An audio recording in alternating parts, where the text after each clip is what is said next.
Excellencies, ladies and gentlemen, could you please take your seats?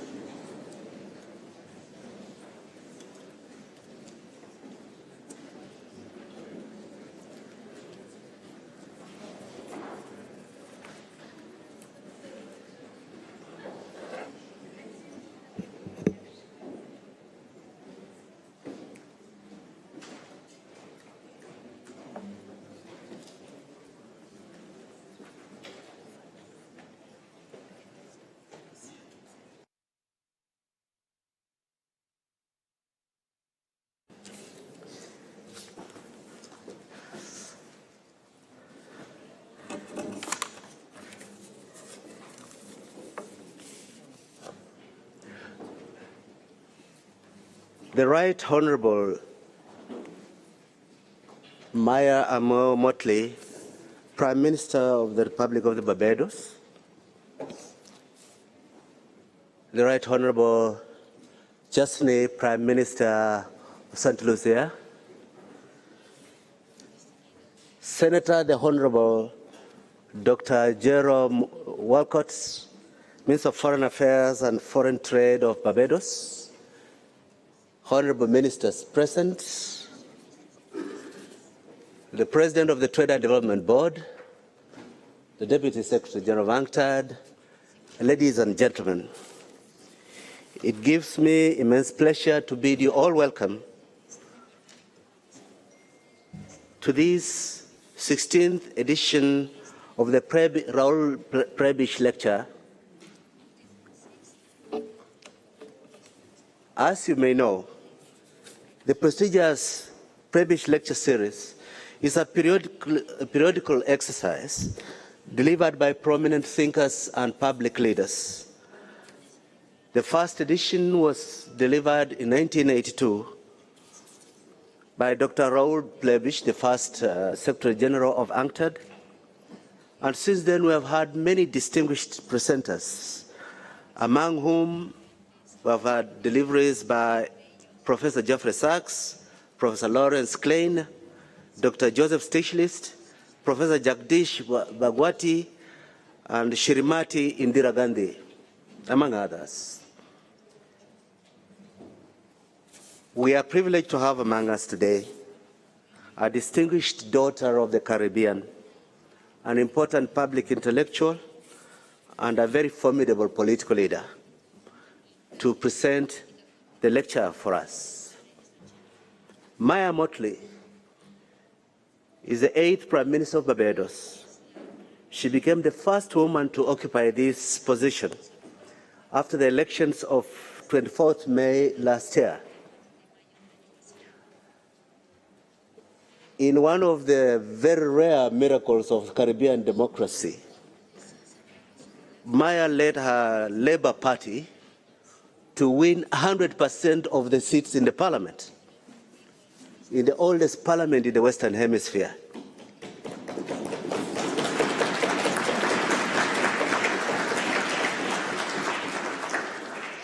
So we had a distinct privilege that when we were discussing about hosting UNCTAD 15, she will consult the whole parliament, but it will be a parliamentary group meeting. Miss Mottley is an attorney at law and Queen's Counsel, and before becoming Prime Minister, she has served in a number of distinct political positions, including continuously being elected Member of Parliament for St. Matthew North East for the past 25 years. She has served in cabinet in the successive administrations, first as a Minister for Education and Culture, then as Attorney General, as Minister for Home Affairs, as Minister for Economic Affairs, and since 2003 as a Deputy Prime Minister. So we have a formidable leader, a strong voice, and I've respected when I've listened to you speaking on international fora, and by the way, the host of UNCTAD 15, and also a member of my panel of eminent persons. So a good friend of this organization. Ladies and gentlemen, it is my distinct privilege and pleasure to invite to speak to you today the Prime Minister of Barbados, Ms. Mottley.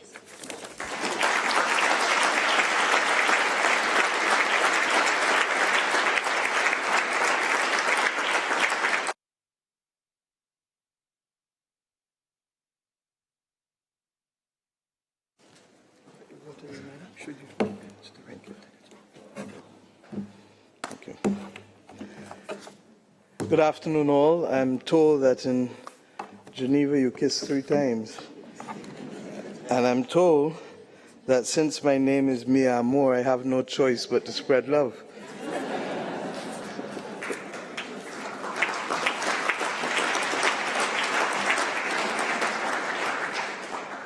Excellencies, all, and there are really too many faces in this room that I recognize now, and I begin therefore to think that either I've met a lot of people or I've really been spreading a lot of love. But a pleasant good afternoon to each of you, and let me say at the outset that I really am humbled to have been invited to give this lecture, the 16th lecture, to honor one of the great development thinkers of the 20th century. I'm equally deeply humbled to be only the second woman to deliver this lecture, and particularly so, the first person from the Caribbean.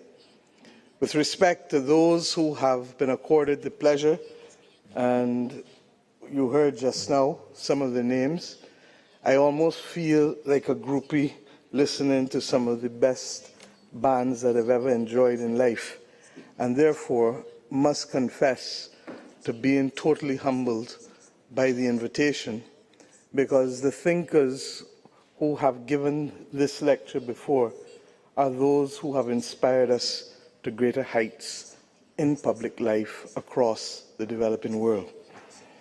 I'm also doing so conscious that the region from which I come is unique, because it is a place that represents all of the world's great civilizations living in harmony, living in peace. And it is an example to the rest of the world that wants more and more to be divided by isms and schisms and religious divisions that make absolutely no sense. But for those who want to hear, and for those of us who are from our region, we have a story to tell. And that story is how different people can live together. But it is premised first and foremost on the respect for each and every one, and on the understanding of the dignity of each human being.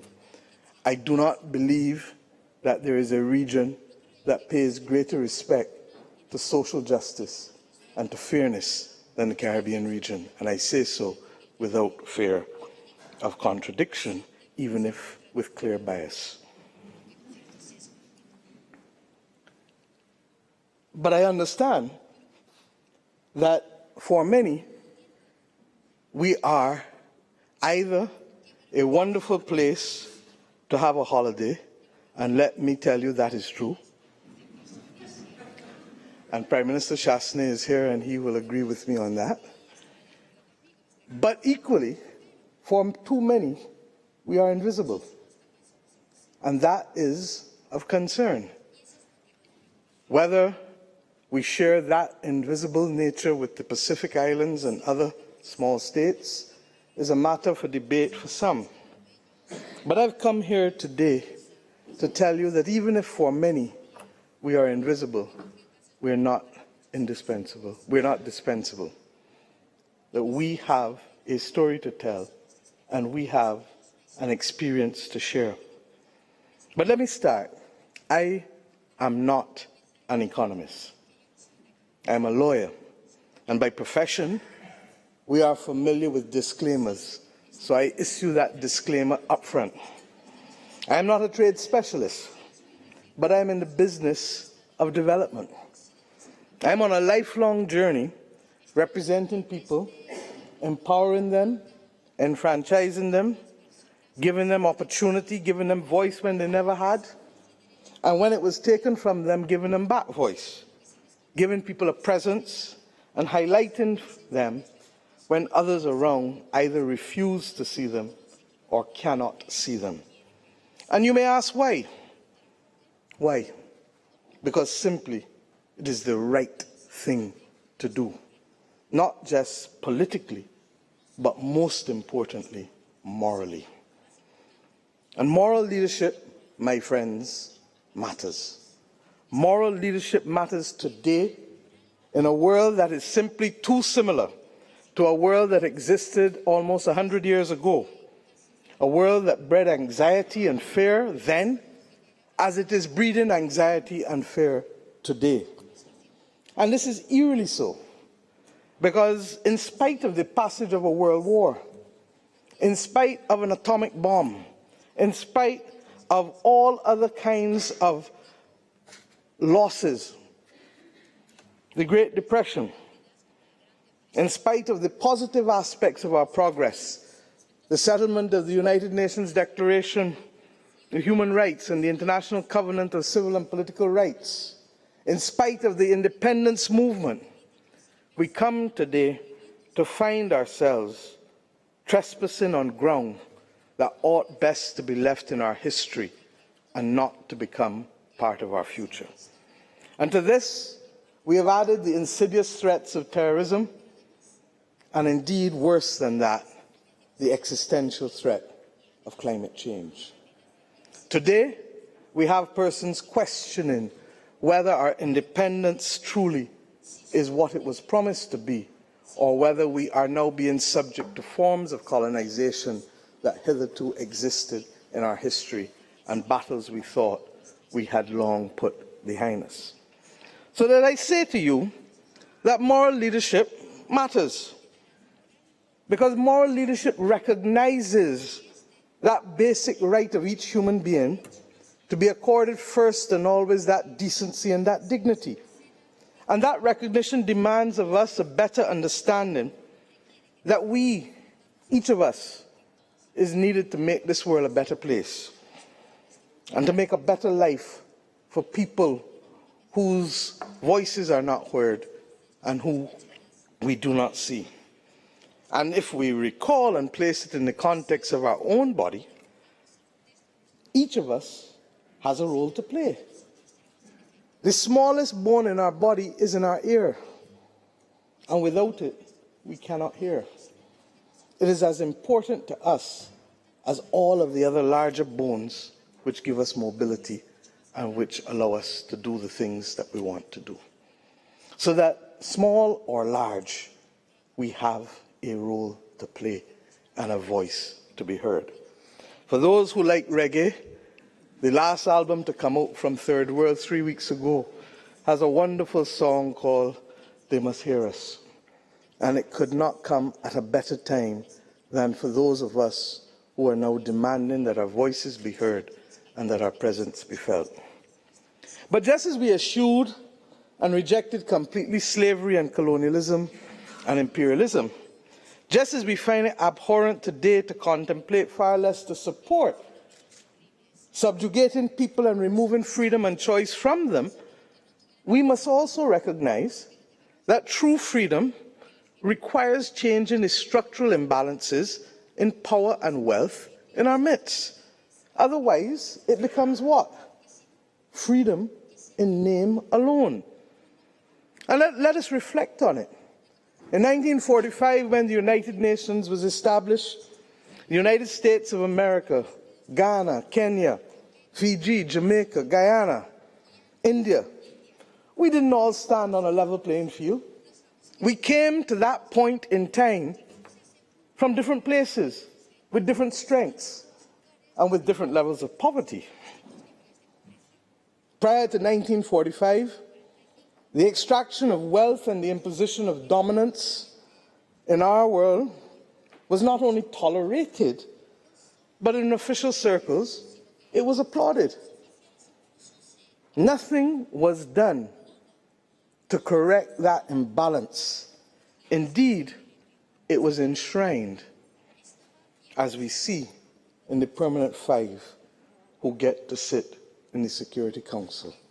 There was a category who sat there and the rest who remained here.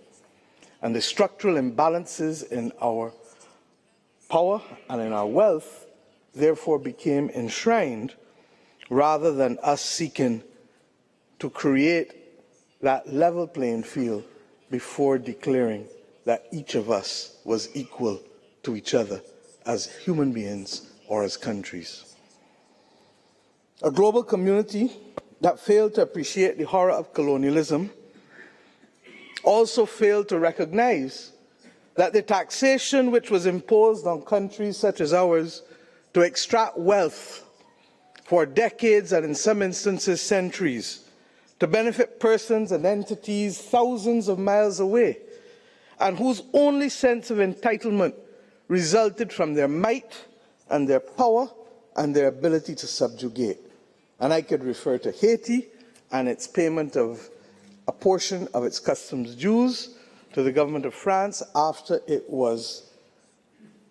declared its independence. Or I can refer to what is little known, the 4.5% tax imposed by the British on Barbados and the Leeward Islands for production from 1663 to 1838, extracting for the benefit of families listed by the House of Commons in debates, and not for the benefit of those living on the 166 square miles of Barbados or on the other Leeward Islands.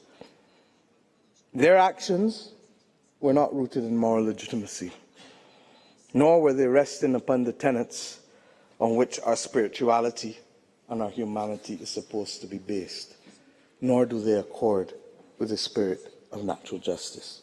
These things were simply wrong and unacceptable. And while the world community eventually accepted that, after millions lost their lives, that these wrongs ought to be corrected, it did so without insisting that there had to be meaningful change. It did so without recognizing that merely to afford people and countries present and future rights under the International Covenant for Civil and Political Rights would be insufficient to transform their lives. And this is no different from the point asserted by Professor Stiglitz when he delivered this lecture, indicating that simply to guarantee macroeconomic stability is insufficient to assure development to the millions of people who need development. The disability caused by the extraction of wealth and the subjugation of our people bred a persistent poverty, to use language familiar to the Caribbean lexicon. And that persistent poverty, regrettably, still endures for some of our population. Unless the fundamental obstacle to our development, therefore, is addressed, I fear that that imbalance of power and wealth in the global community of nations shall remain. And let us not be shy to confront it. Middle-income countries refuse today to be allowed access to development aid and assistance, purely on the basis of arbitrary determinations of per capita and GDP formulations that bear no relationship to the reality of our lives. And even when money is promised in the midst of disasters, money promised and money delivered are two totally different experiences. We must not be naive in appreciating that the head start given the developed world to build their countries and to build out their industrial base and was done on wealth extracted from millions of people across the developing world. It is a difficult conversation, but as I say to my people all of the time, you cannot be mature as an adult or mature as a country and not have difficult conversations. But where does that leave us? And before I move on, I'm conscious that one of the longest times I spent in this city was on the eve of the preparation for the World Conference on Racism in Durban in 2001, when I came on behalf of my country and we met with virtually all of the regions for sure, and a large number of countries, and with then Mary Robinson, who was in charge. And it was clear to us that as we met that week, there was a determination to provide the apologies and the reparations to the Jewish people for the Holocaust, but that the rest of us who went through the greatest persecution, words escape me at this point in time to describe the Middle Passage, that it remains unacknowledged as one of the gravest crimes against humanity by those who ought to move on and say sorry and let us recompense. But where does that leave us?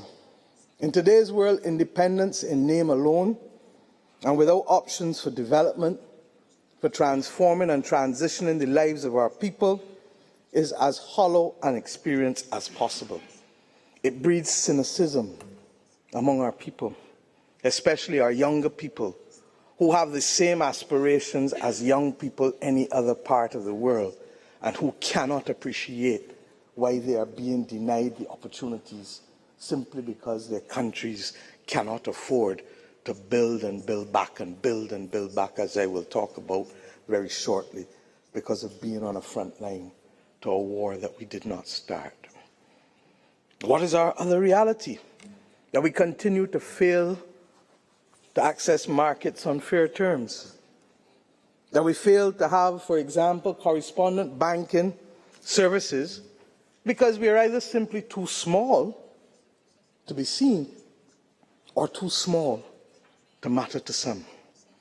It matters not that the absence of that correspondent banking will cause our countries and our regions even, and our people, to be cut off and to be quarantined just as lepers were in centuries past from a global community as we seek to buy goods and services from outside our borders. How will our people trade if they do not have access to a banking system that allows them to transmit and to pay for services and goods across the borders? It is pure, unadulterated hypocrisy. And at worst, contempt and insensitivity as to what happens to human beings who happen not to live within the borders of the developed world.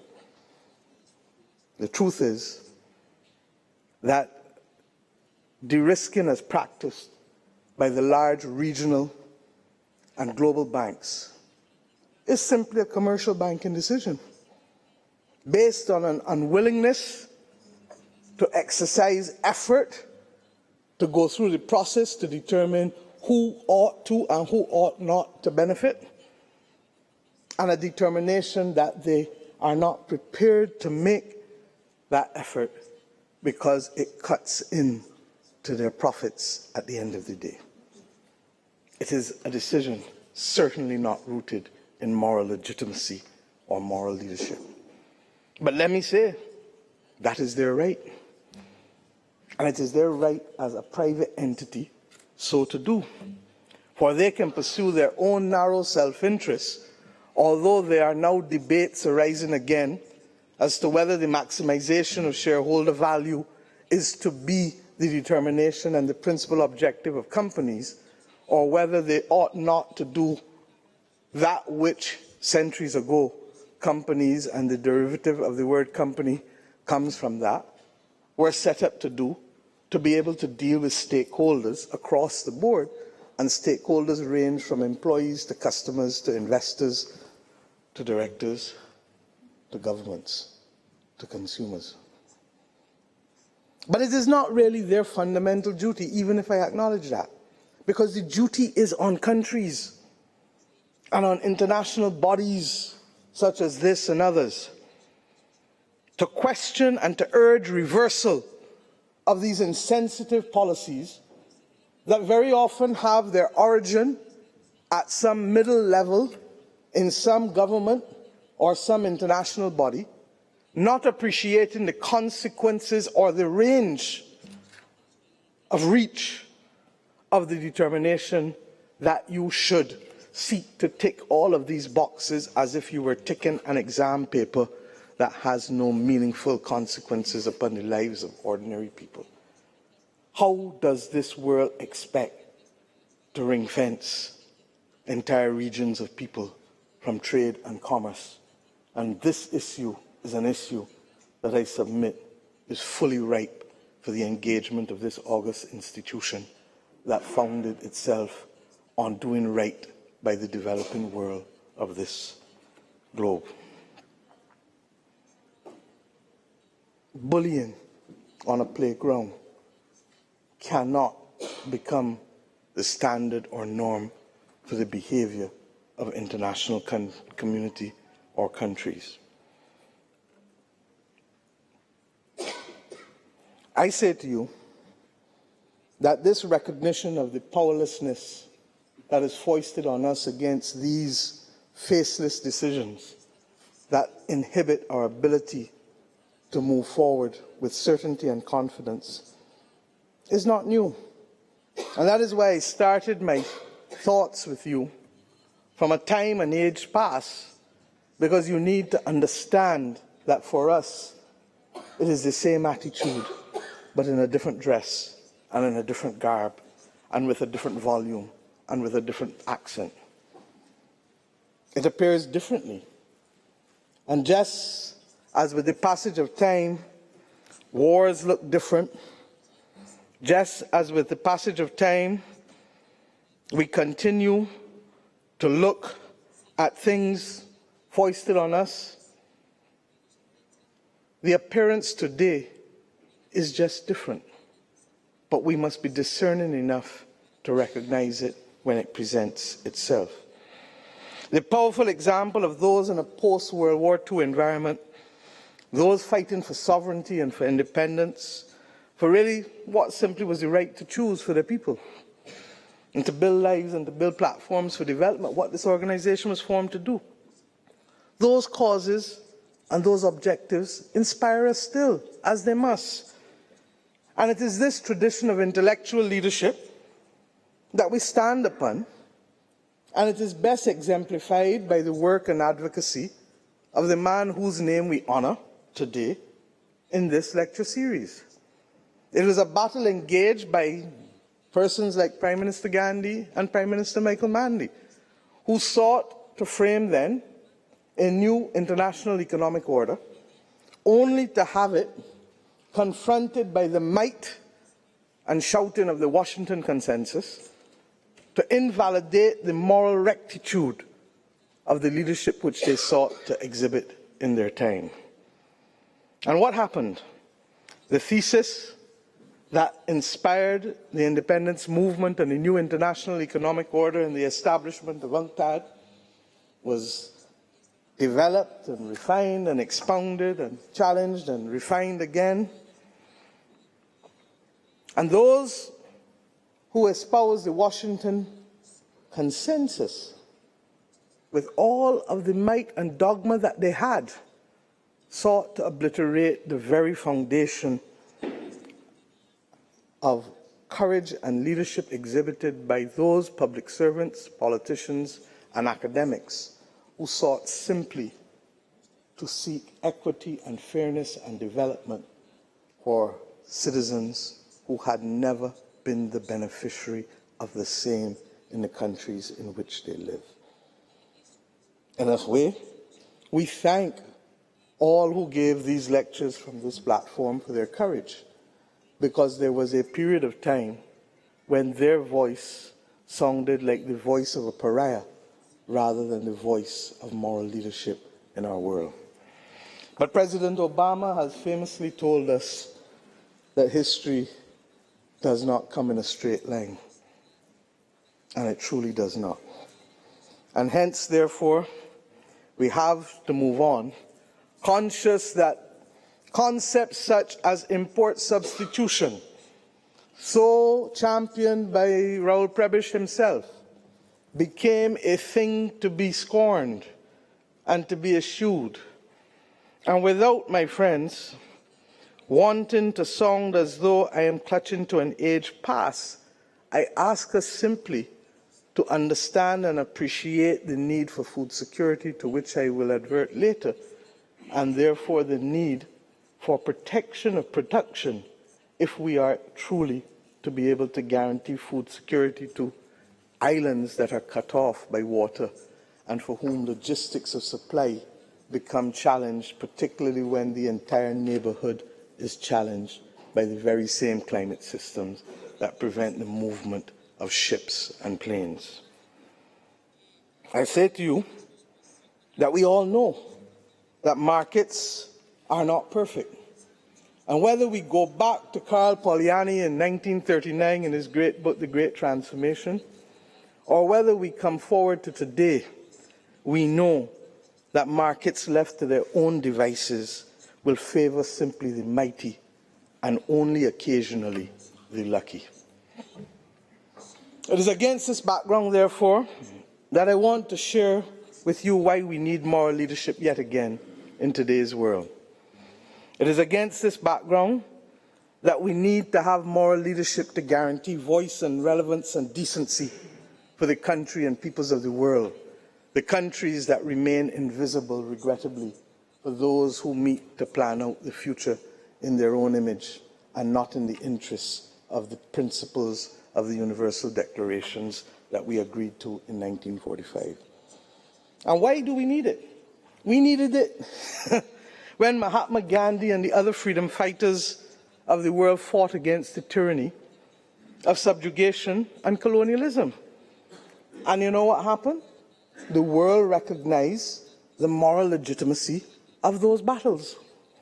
We needed it when Marcus Messiah Garvey and Martin Luther King and Nelson Mandela and many others fought against the scourge of racism and apartheid and its cancerous impact on the lives of millions and millions of human beings, equally invisible. But guess what? The world got it, even if belatedly so, that their moral legitimacy was correct. But I ask you today, what will it take for us to get the mighty of the world to protect an entire world against today's existentialist threat to our own survival as human beings living on this planet? What will it take to keep us safe from the ravages of terrorism or from the cyber threats that so insidiously stalk our landscapes? Safe from the guns being used against innocent people in places that are not war zones, but are supposed to be safe on a Saturday afternoon or a Sunday morning worshiping or a Friday worshiping. What will it take to admit of the humanity that is needed to facilitate, even as we may want to regulate it, but to facilitate the movement of people, now called migrants, and not just the movement of money, appropriately called foreign direct investment? What will it take for us to summon the political will? When will it be formed within countries and across international institutions to do what is right to create the policy space, not just to hand out aid, but to create the policy space that will allow our countries to plan with dignity, to protect what we have and to propel our people to prosperity? Policy space and regulations that allow for competitiveness. Policy flexibility will be of minimal cost to much of the developed world, but of tremendous, tremendous advantage to those of us requesting it in respect of our ability to secure development for our people in a dignified manner. For us, in many instances, the inability to guarantee that kind of access and policy flexibility is what leads to life and death decisions. I must tell you that for many of us who are invisible, regulatory tyranny is the new weapon that is being used to maintain dominance in today's world and enhance surreptitiously what is really competitiveness for a few. Rules are made and changed without the participation in many instances. The global community settles on one entity to be the policing body for global tax governance and others then usurp unto itself that right of policing and naming and shaming without reference to the negative consequences that ensue for those who are now to be attacked, not because we have breached the principles, but because we dare to be successful in what we do.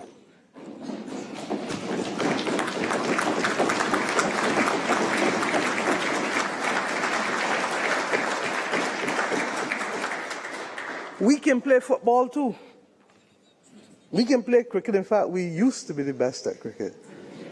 And we will be there again. But what we can't do is play a game whose rules are changing on us. Changing in the middle of the night. Changing without being communicated to us. I started this speech by telling you I am a lawyer. And the rules against natural justice run against that type of behavior. The problem is that there's no global court to appeal to in a way that we would go to court to defend the rights of individual citizens. And therefore we amber along, fighting as we must to sustain a population on new industries encouraged by the very same people who now seek to rule and outlaw those industries in today's world because of that success. Countries cannot sign up equally to international treaties and charters and commitments and declarations and then treat them as if they're not meaningful or real, that they only apply to others, not to them, or when it is not inconvenient for them as powerful nations, they'll abide by them. Ask yourself why there is defunding of many major international organizations that appear and want to be democratic. And there is tremendous money for those who are prepared to succumb themselves to the dictates of the powerful and the few. It is a question that must be asked, and an answer that causes great anxiety among those of us who want to see fairness in today's world. The reform of international institutions, not just the international financial institutions that really are overdue for it, but equally the United Nations and other international bodies, is a task that must be completed. It's been unresolved for simply too long, and the time for action is now. The worthiness and pursuit of this reform, we all know, is unquestionable. But yet it remains decades after unresolved. We need to put it to bed. We need to put to bed these things that we have been fighting for, that are legitimate and worthy, so we can get on to the other issues that are truly confronting us. A few months ago in this same building, I believe, I addressed the International Labour Organization on its centenary celebrations. And the worthy subjects of discussion, like the future of work, and whether ownership, and where are we with respect to artificial intelligence, or where are we with the rise of robotics and other disruptive technologies? How do we prepare ourselves for a world that when I was a child, I watched the Jetsons cartoon, and we saw flying cars, and we never thought that it would happen in our lifetime. And I come to Europe and I see stories in that same week of flying cars being tested. But we who are invisible do not have the luxury to leapfrog into those debates because we are too busy simply trying to survive and to eke out existences and to fight battles that should be long put behind us. The problems that the world faces today can only be defeated multilaterally. The problems that the world faces today can only be defeated through multilateralism. No one nation can defeat climate change. No one nation can defeat international terrorism and financial crime. These can only be defeated by a strong international order.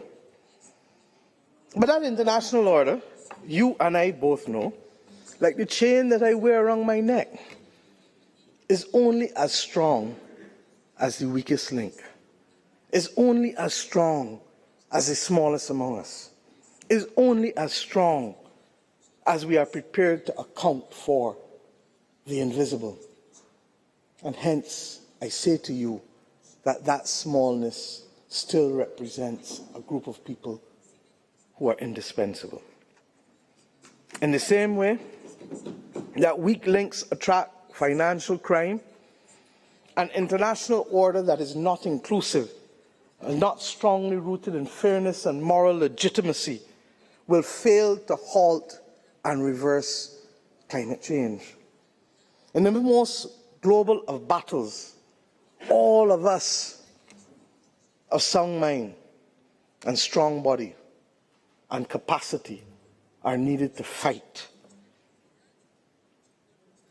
I fundamentally believe that, like with everything else in life, and my people hear me say it all the time, you must claim ground, secure it, and move forward again. For those who want to know how to win all seats, you must claim ground, secure it, and move forward again.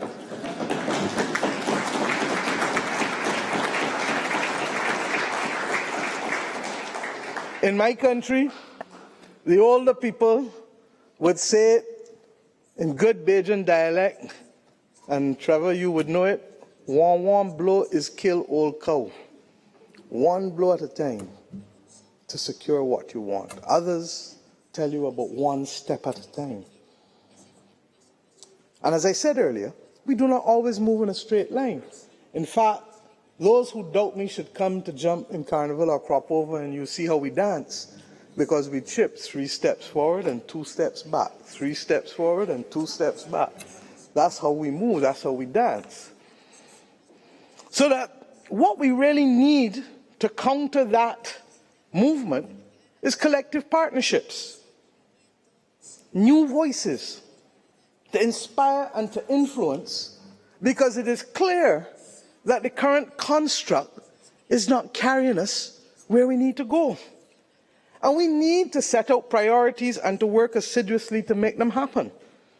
And what are those priorities to transform our countries and to work to bring development to our people in the best traditions of Raul Prebisch and to others who have spoken on this platform since? I want to share with you a few things that I believe to be important and critical as we move forward. Because while it is important to know where we have come from, and while it is important to understand the mental construct that is seeking to subjugate us in a post-independence era, it is also important for us to claim new ground, to secure it, and to move forward. To recognize that we run not a sprint, but a relay race. And as I reflected and read all of the lectures over the last 37 years, it became clear to me that history truly is not made in a straight line, and that in many ways, the more things change, regrettably, the more they have remained the same. The Talmud says that we have a duty to try. We may not complete the task, but neither are we at liberty to resile from trying. And little by little, the metaphor of chipping, dancing, 3 steps forward, 2 steps back, 3 steps forward, 1 step back, is the greatest lesson that we can have as we seek as public servants and leaders to be able to transform the lives of our people. The bottom line, therefore, my friends, is what are those priorities that I would like us to look at. The very first one would be one that, as I said earlier to you, would be dear to Mr. Prebisch's heart, that of food security, which would be inextricably linked to import substitution. Today, trade's policy, with its focus on the removal of local protection, reliance on transport, logistics, and multinational corporate ownership of technology stands in conflict truly with climate policy and its focus on building local resilience and food security. Dorian passed over Barbados in a few hours, but it pinned down the Bahamas for days. Imagine if Dorian had hit Miami and Central Florida as well or instead of. The logistic hub for the supply of food for the Caribbean region would have been completely disrupted. And however much you may say, well, we will transfer it, you're going to take another week or 2 or 3 or 4 before you can get, at the very least, that logistics supply back in place again.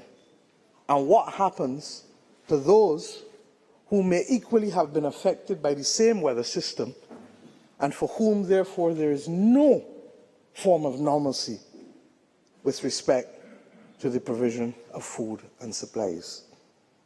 We need a bridge between trade and climate policy and food security in the age of devastating climate change is real. When I met with my own farmers and I asked them to look at boosting production and perhaps in undertaking the same efforts that were taken during World War II, when legislation was passed to require every farmer to plant a certain percentage of their land in food to guarantee that our people could eat during a war, they said that they would love to. But the only problem is that when there is no hurricane or no disruption of supply, they cannot meet the cost of imported produce. Their scales are simply too small, and the ability to guarantee fresh food and vegetables to our people, therefore, is compromised as a result. We're not seeking a return to autarky. We're not seeking a reversal of international trade. We know that trade plays a vital role in ending poverty. Indeed, there is no other set of countries in the world that are more open than small islands. There's none. We are not just open. To use the language of another Barbadian, we are hyper-open.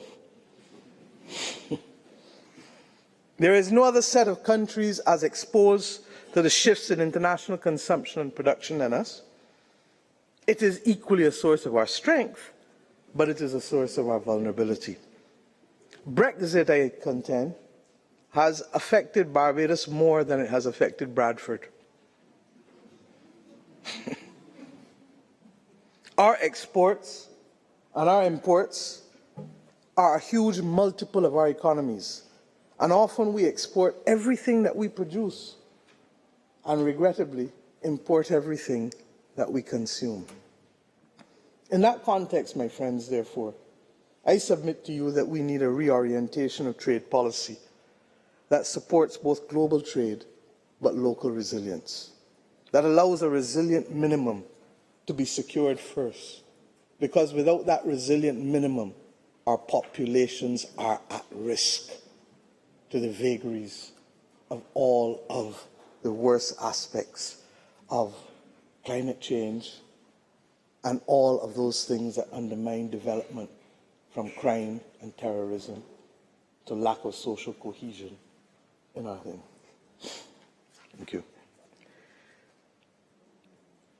We need an orientation, a reorientation of trade policy that also supports non-discrimination, but recognizes that in an age of diabetes, with the explosion of other chronic non-communicable diseases that are killing our people, that trade in agriculture is as much a health issue as anything else. That fresh food is not just an issue of resilience against hurricanes, but it is resilience too against the ravages of poor nutrition and against spiraling health costs.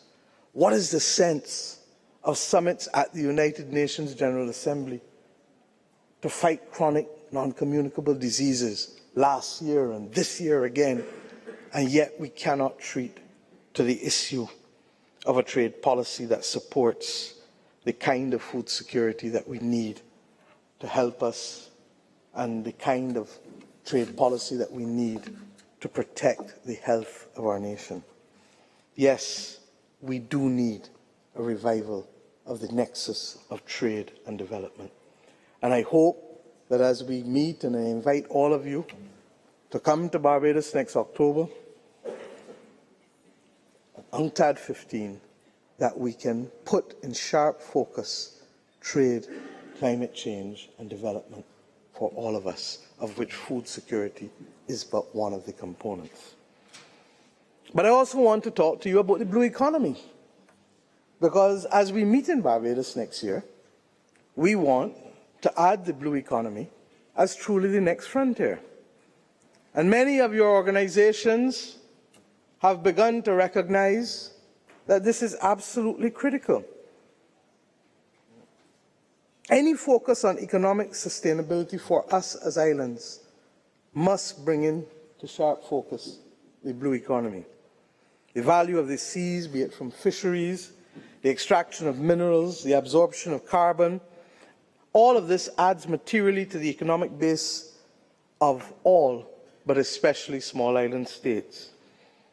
I like to tell people that Barbados is 166 square miles of land, but our marine space is 400 times that of our land space. And for us to ignore the potential of that marine space and to focus only on the land space would be to defy rational behavior, because it means that that which ought to be sustaining and securing you is being ignored. Those who saw the land only as a production base for the extraction of wealth to send overseas may be forgiven for that kind of behavior. But those of us who have the responsibility for the destiny of our people have a duty first and foremost to protect our seas, to conserve our seas, to protect our coral reefs, to protect our fisheries, and then to see how best we can use it to add economic value to our overall production as nations. The value of this blue economy, therefore, comes not just from saying so. It requires recognition, but yes, measurement.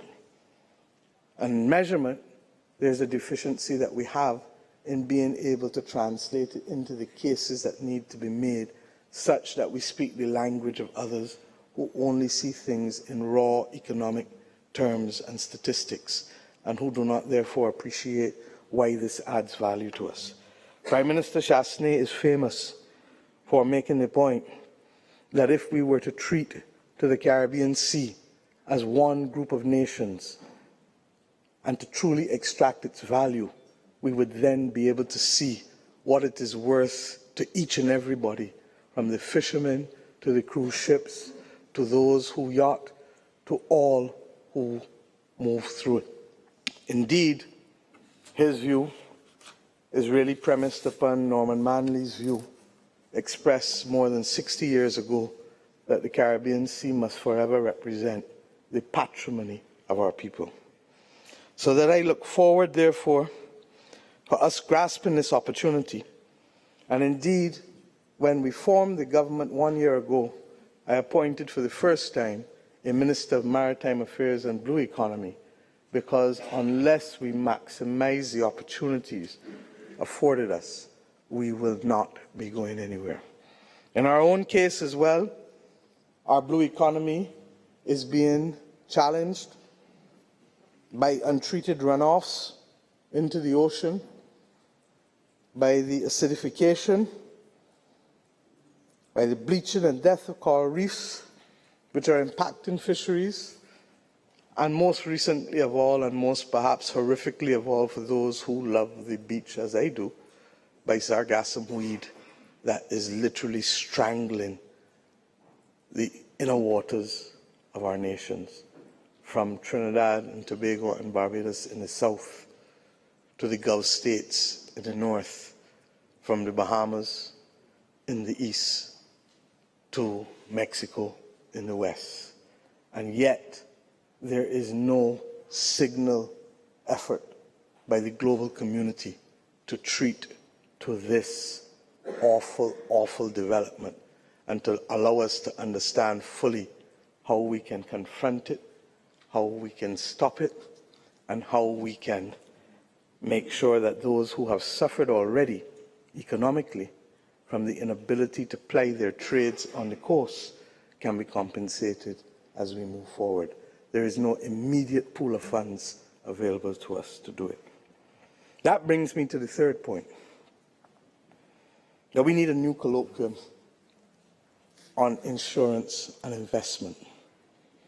And only last Friday, having left the horrors of the Commonwealth of Bahamas the day before, I spoke to our people and signaled an intention for Barbados to sponsor an investment and insurance colloquium to begin to understand what we must do. In a climate disaster, insurance mechanisms pay out budget support fast. But what is the reality today? The resources are simply too small to cover the damage that is taking place. As self-insurance cannot work for those of us on the front line of climate change. Indeed, those on the front line will not be able to afford the premiums for the rising and correlated threats of loss and damage caused by climate change. When I spoke to some in the Bahamas, they told me simply that they didn't even have hurricane insurance because it's simply too expensive to be able to afford. And when you look at the pool, certainly of the English-speaking Caribbean, within CARICOM, it is exceptionally small and incapable, therefore, of providing the kind of business case that insurance companies would be comfortable in meeting with respect to the offering of insurance for those purposes. So we need a new settlement where insurance mechanisms that are used to pay out 10 to 50 times more than currently, and the premiums that are paid, I suggest, are contributed to by those who have actually caused this climate change. You hear us from our region tell you over and over, we are on the front line of a battle that we did not start. And it cannot be morally fair for us to have our people pay premium that they cannot afford, that are as a result of the actions of others and imposed upon us. Linking contributions to loss and damage funds to those responsible for the stock and growth of greenhouse gases, therefore, will not only provide the financing, but will provide the kind of changed incentives that we need to bring a halt to climate change. Who feels it knows it. Those who must pay will alter their behavior. And if we continue to believe that those who cause it shall get away without payment at all times, it is only a matter of time before they too become victims of their own negligent behavior, even if we are the sacrificial lambs up front. As long as there is distance between those who suffer from climate change, the front line, and those who contributed and their bottom line, I regret climate change will continue. We can build better, and we must build better to withstand, and it's a nonsense talking about a Category 5 hurricane now, because what is hitting the region really is in the vicinity of Category 8 or 9. It's expensive to build for it. And ironically, the houses that withstood some of the worst storm surges in the Bahamas were those houses that were built years ago, when a population had to be ready every day of every month of every year because there was no global telecommunications warning that something was coming, and that there was no need to get ready because they were always ready, and because their houses were built on stilts to accommodate the storm surge moving through, or in our own case in Barbados, that our roofs were built as gables or hip roofs that could withstand horrific winds with minimal overhang these roofs had, such that we were therefore ready for the worst of what came. The problem is that the worst is getting worse and worse and worse.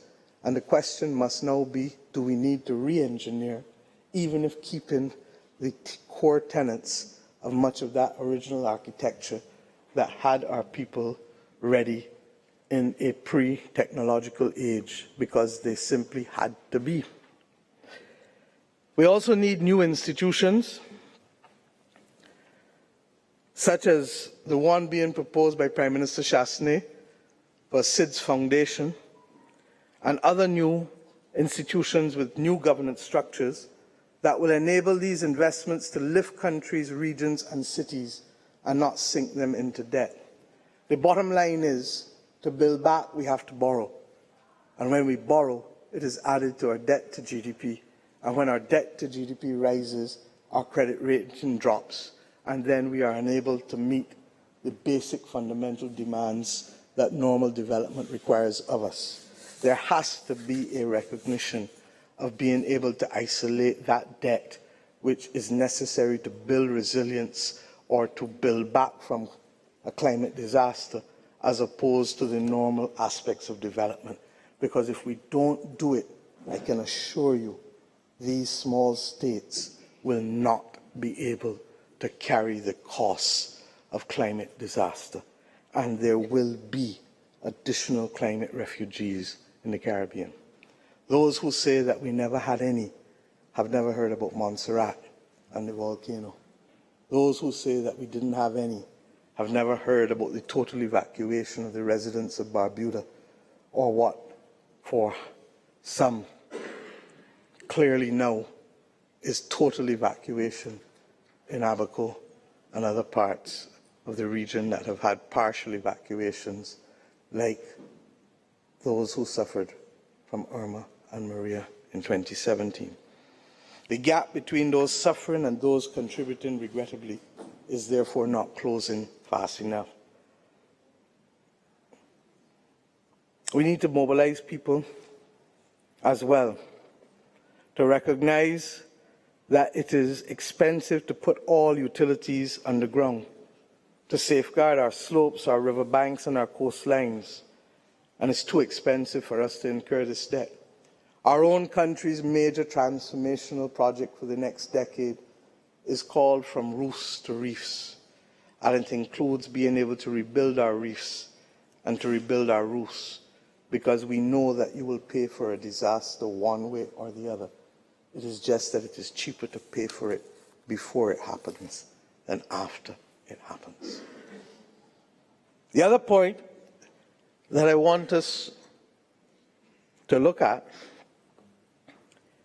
is that we need to mobilize people to be influencers, to alter the domestic political agenda of many states of the world. And who will do it? I suggest to you that it is primarily the young people and the artists of the world who must lead this effort to highlight the new manifestations of climate change that are here. Young people in the Americas recognize that they too are vulnerable to hurricanes on the eastern seaboard and in the Gulf states, or to wildfires in the west of the United States of America, or to rising sea levels in Alaska as glaciers melt, or to the risk of sargassum weed threatening the beaches, as I talked earlier, and the businesses in the south and the Gulf states. They also know that from coast to coast, they are now becoming subject to tropical diseases that hitherto did not exist in their communities. From the West Nile virus to the recently discussed encephalitis that has a mortality rate of 30%. You know, we too can turn away people from the borders of our countries, but there is no wall that can be built high enough to turn away mosquitoes.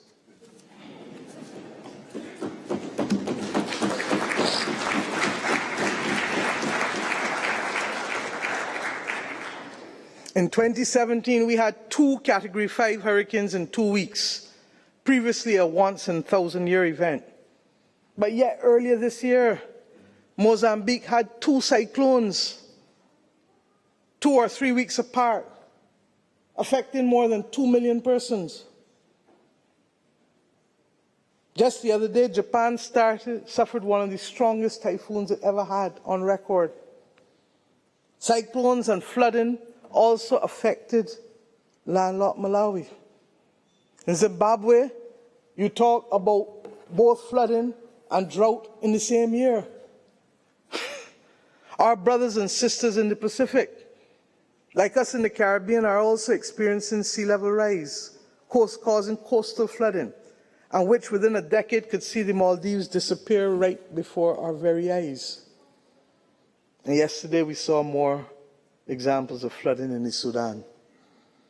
Over in Asia, China has been experiencing an increase in average temperatures from 1951 to 2017 that, if the records are correct, would mean that 0.24 degrees centigrade per decade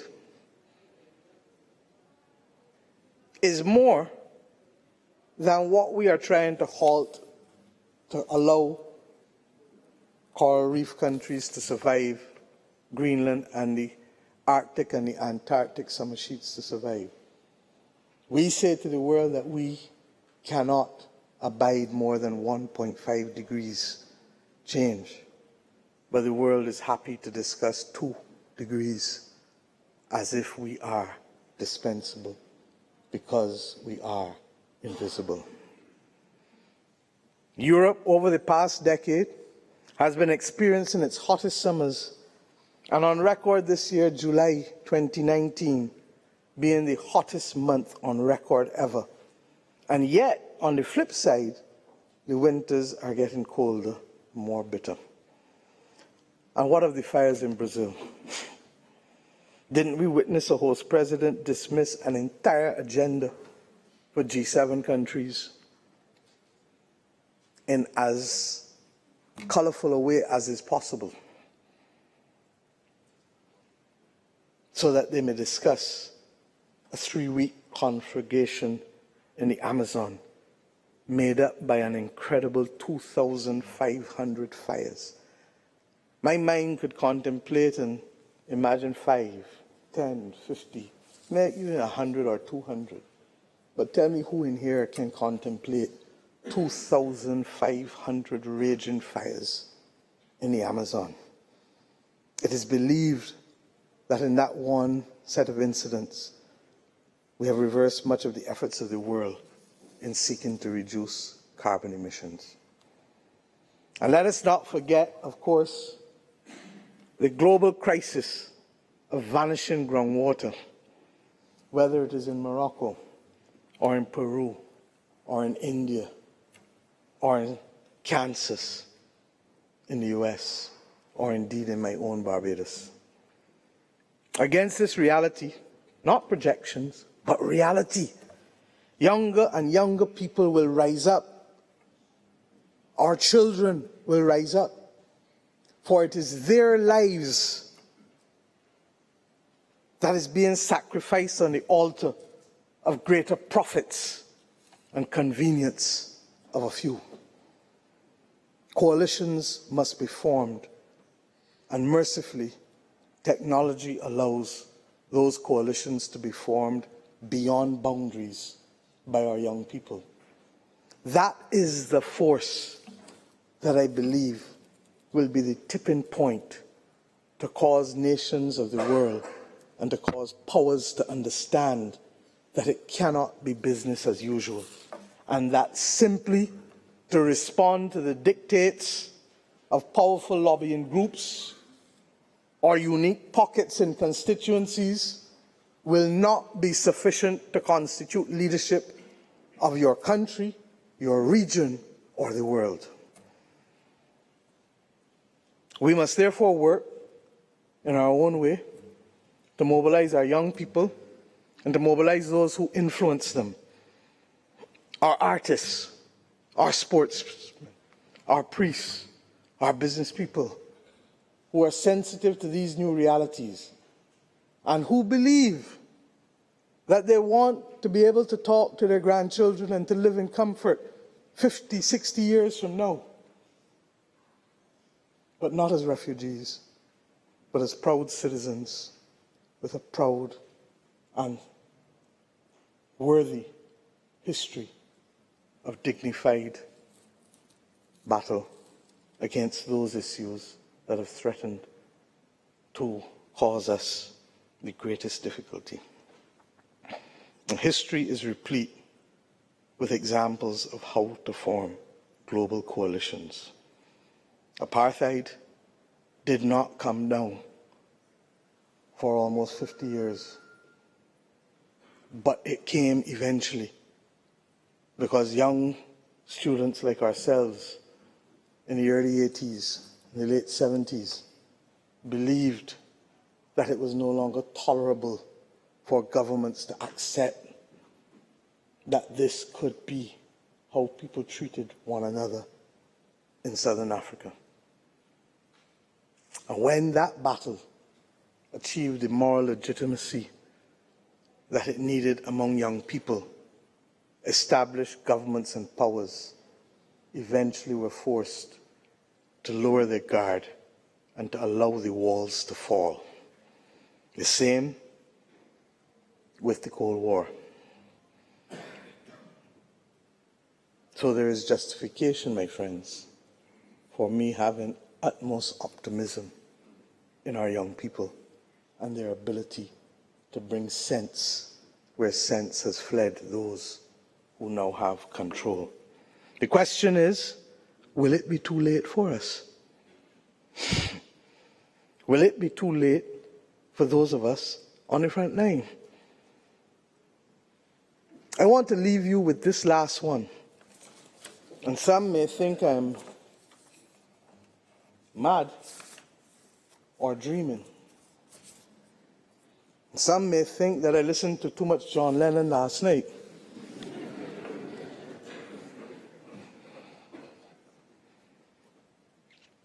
But I believe that human ingenuity is only limited by our imagination.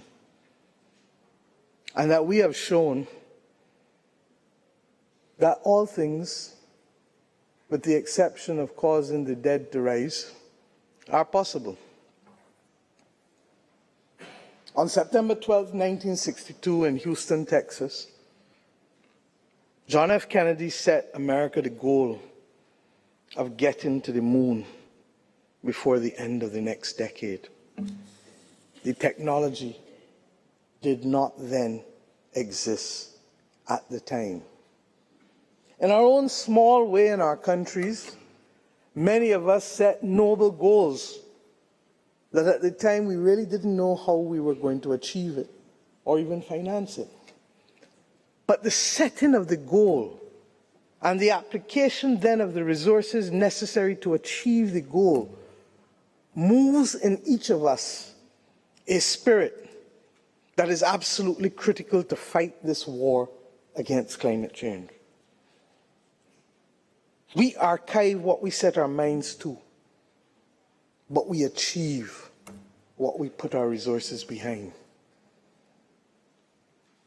The American and European governments, Russian governments, believed in the establishment of a strong military-industrial complex, and they set their minds to it. They all wanted to reach the moon. In 1960, before President Kennedy issued that warning, there was a famous calypso by the Mighty Sparrow, 2 Sputniks in the sky, talking about the Russian satellite. I want to urge all of us today that we achieve what we put our resources behind. We can end malaria, but too many instead believe that it is more profitable to spend money on solving male baldness than ending malaria.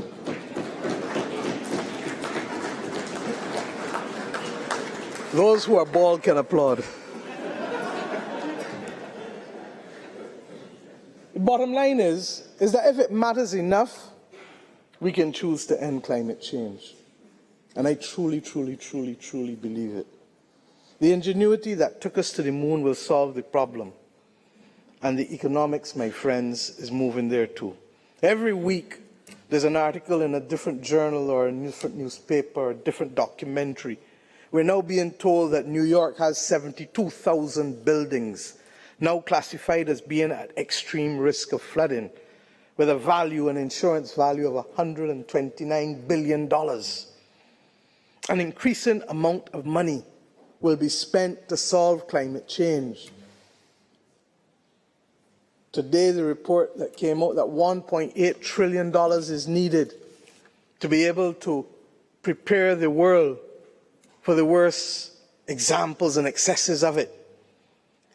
And we want that. But I say we must go further.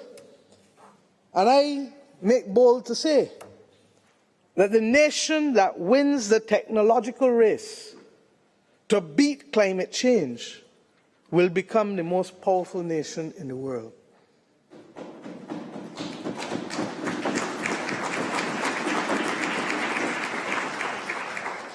The technology that flowed from the investments in the battle to get to the moon or to build the military-industrial complex is the technology that we take for granted today, even in terms of these screens, in terms of our communication. And just as the prize for winning that race to the moon was those technological spin-offs that led to unrivaled economic and military prowess, I suggest to you that that country that is bold enough not to rely only on their own internal scientific and technological resources, but to embrace the project and to gather from across the world the best of the best, that country will become the most powerful. So let us reflect on which nation it will be. Who will call the world's best scientists? This much I say to you, is unlikely to be those who believe that climate change is unreal.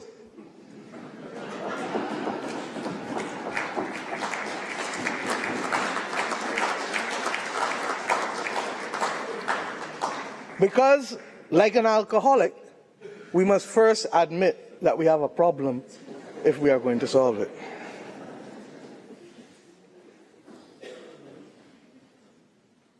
And why does all of this matter? I end by reflecting on you, with you, what my last 2 Sundays and Mondays were like in Barbados. I can call it the tale of Dorian. The first Sunday and Monday, 2 weeks ago, we heard from the day before that we were likely to be hit by Dorian. Barbados, knock as much wood as I can, has not had a serious hurricane since 1955, Hurricane Janet, because we really are more on the Atlantic Ocean, as my geography teacher used to tell me, than the Caribbean Sea. But in spite of that, we do get hit periodically. And we mobilized our nation to prepare, because while most of them tend to come at us or north of us, this one was coming south of us. And when they come south of us, we know that there's danger. Miraculously, we waited and waited and waited. It didn't change course. But when it passed us and came over us, the rain did not really fall and the winds hardly blew. We were then told that there was dry air that extracted the convection. In my 53 years, I've never heard of the dry air extracting convection from a hurricane before. But I give thanks to Jah for that. But the next Sunday and Monday, that hurricane, Dorian, that behaved strange with us was to behave strange again, only this time with different consequences. And it sat on top of Abaco and Grand Bahama. And it sat on top of Abaco and Grand Bahama. And it sat on top of Abaco and Grand Bahama. And the horror that we see today that has destroyed the lives, that has led to the loss of life of what we will never know, I suspect how many really, is not only horrific to our sensibilities, but incapable of true appreciation. Every one of us in here is human. And there's not one of us who would wish this on our worst enemy.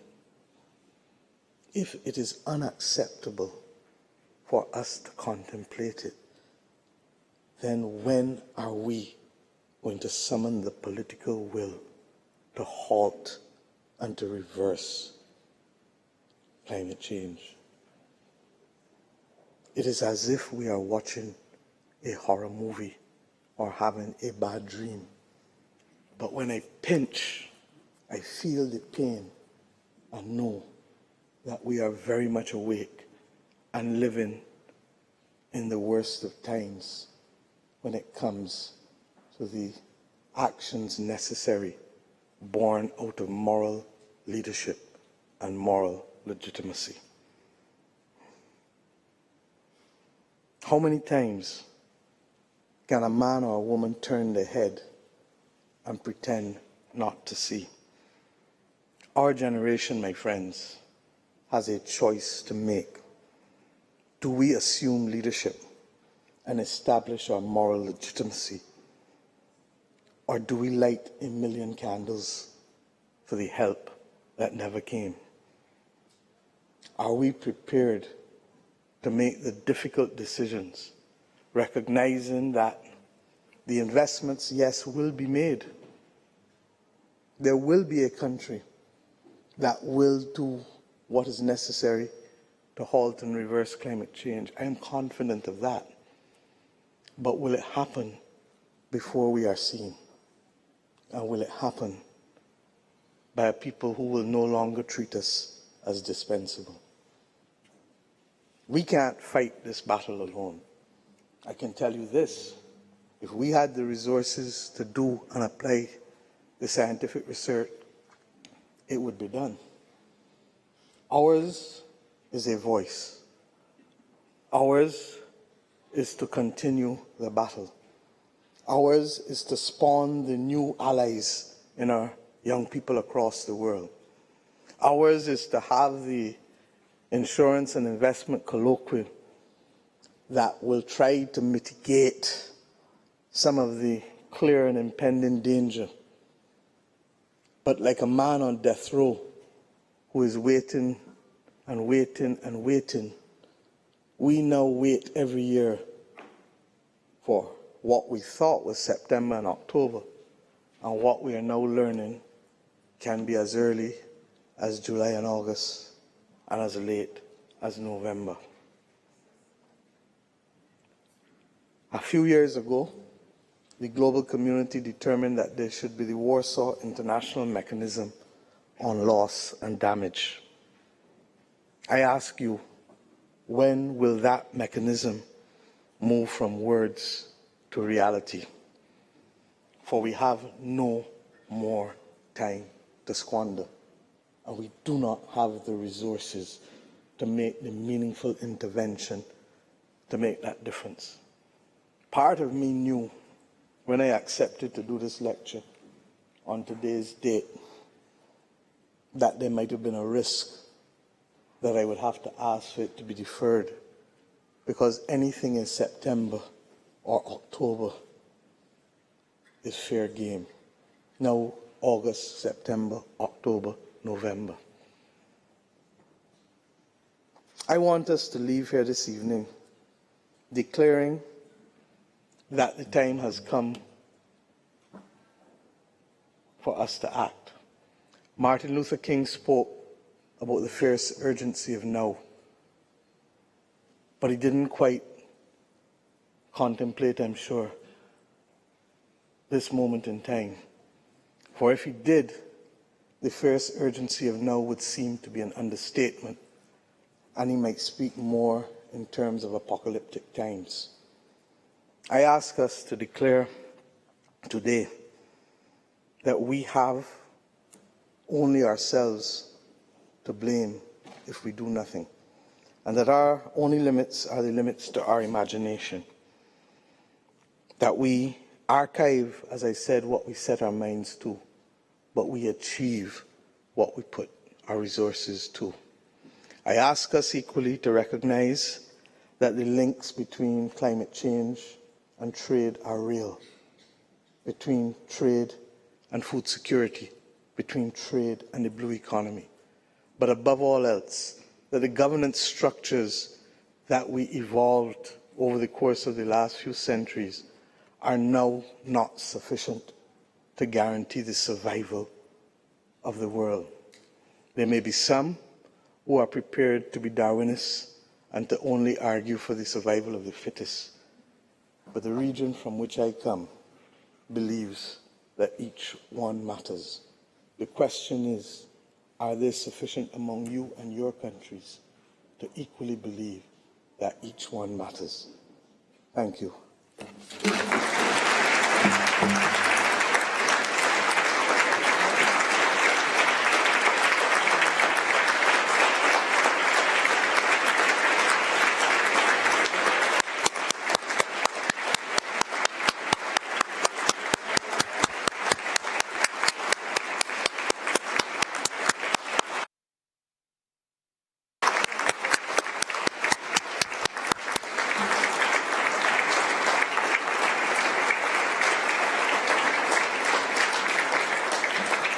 Thank you.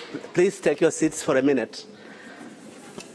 I believe I speak for every one of us when I say our choice of speaker for this Prebisch lecture has shown how much she deserves to be the one to speak, and on a very good occasion to do that.